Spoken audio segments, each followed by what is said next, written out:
Мамлекет башчы Алмазбек Атамбаев бүгүн 20 ноябрда Аларча мамлекеттик резиденциясында 6 жылдык президенттик ишиндеги жыйынтыктоочу маалымат жыйынын берди. Жыйын учурунда журналисттер өлкө ичиндеги акыркы саясий кырдаал туурасында суроолорду беришти. Мамлекет башчысы суу кодексине өзгөртүүлөрдү киргизүү боюнча суроого жооп берип жатып, мөңгүлөргө байланыштуу мыйзам боюнча чечимди бир нече күндө кабыл аларын билдирди. Анын пикиринде Кыргызстан Сентера менен кызматташтыгын улантып, андан дивиденд алыш керек деди.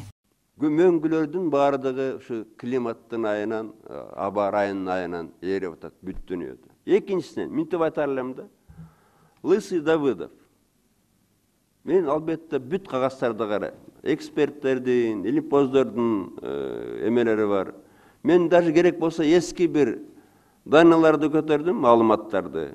Каталог Ледников СССР деген бар экен. Кыргызстанда 6771 мөңгү бар.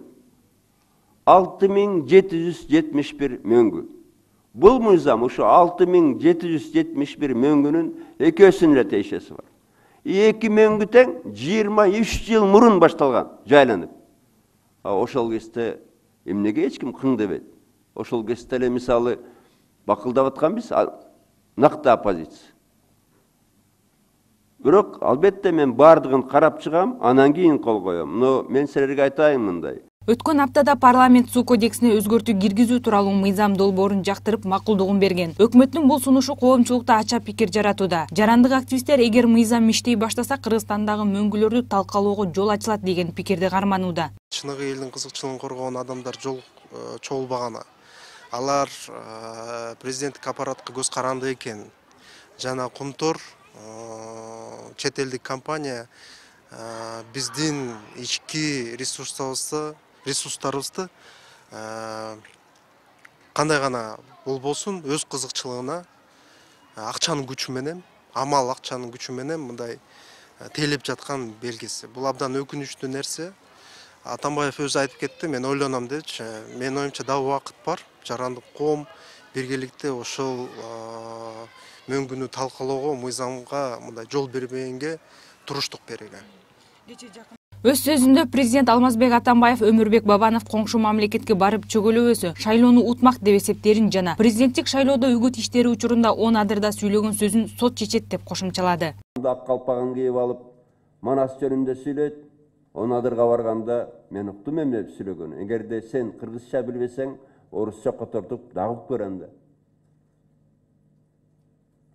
Дагып көрөм да жакшылап. Бабаноидтерди көрдүм мен Манастан. 300 бабаноид чыгып алып таластан Манас атабыздын сөзүн окутпай ышкырып атат.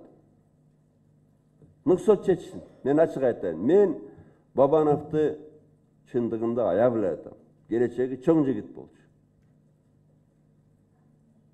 Өзүнүн мамлекетине каршы чыкпай, бирөөлөргө сатылбай, акырын эле түз кете берсе, бирдемени даярдабай. Башкача болмок, акчага сат. Ошондой эле мамлекет башчы жаңы шайланган президент Сооронбай Жээнбековго ишенерин жана аны бийликке келгенден кийин бир туугандары өзгөртпөйт деп ойлорун билдирди. Бийликке келгендер ажыдарга айланбаш үчүн эмне керек деген суроого жооп берип ал, мындай жолго түшкөндөр элден чыгып калат деп эскертти. Кээ бирөө айтат, бир туугандары тигинтет митет. Бир туугандары ошол кезде деле кызматта болчу. Сооронбай жанымда жүрдү эң кыйын мезгилдерде. Көрүп атасыңар, жанагы Бабановский премьер-министр айтып атпады беле, мына Сооронбайлар Бакиевди айдап чыкты, муну кекти алыш керек деп. Башка киши мен ойлоп турам, тем более жаш эмес да. Менден бышып калган, жетилип калган кези мен кандай бир туура эмес жолго кетет деп ойлобойм да. Туура эмес жолго кетсе. Өлкө башчы журналисттердин суроосуна жооп берип жатып, Казакстан жөнүндө айткан сөздөрүнө өкүнбөй тургандыгын айтты. Что я очень хороший урок дал на будущее, чтобы в 2020 году выборы в парламент, следующие выборы президента, прежде чем кто-то из соседей будет залазить в наши внутренние дела, он теперь будет думать, потому что я не думаю, что здесь вот все плюсы у Казахстана, а у нас только минусы. Я скорее бы сказал наоборот. Мы станем только сильнее, а в Казахстане все возможно. Ал эми жарандык активист Адил Турдукулов биз кичинекей мамлекет болгондуктан кыргыз-казак чек арасындагы контрабанданы экономикалык бирикме бир эле Кыргызстандан эмес Казак жактан да изилдеп чыгыш керек деп эсептейт. Бул бир гана Кыргызстандагы контрабанда маселесин эмес, ошол Казакстанда дагы контрабанда маселесин бирдей карап, ошол маселе боюнча бир изилдөө жүргүзүп жана чечиш керек деген ойдомун да. Алмазбек Атамбаев 6 жылдык президенттик кызматка 2011 жылдын 1 декабрында киришкен. Быйыл 15 октябрдагы шайлоону жеңген Сооронбай Жээнбековдун инаугурациясы 24 ноябрда өтөт. Кыргызстанда президент 6 жылга шайланат. Алмазбек Атамбаев Кыргызстандын президенти болуп 2011 жылы келген. Ушуну менен экинчи рет өлкөдө мамлекет башчысы ордун кийинки шайланган президентке тыш жол менен өткөрүп берүүдө. 2010 жылы референдум аркылуу шайланып келген Роза Отунбаева 2011 жылы 1 декабрда Алмазбек Атамбаевга мамлекет башчылык кызматты өткөрүп берген. Аяна Мелис кызы, Дастан Кадыркулов, Next TV күндүн темасы үчүн.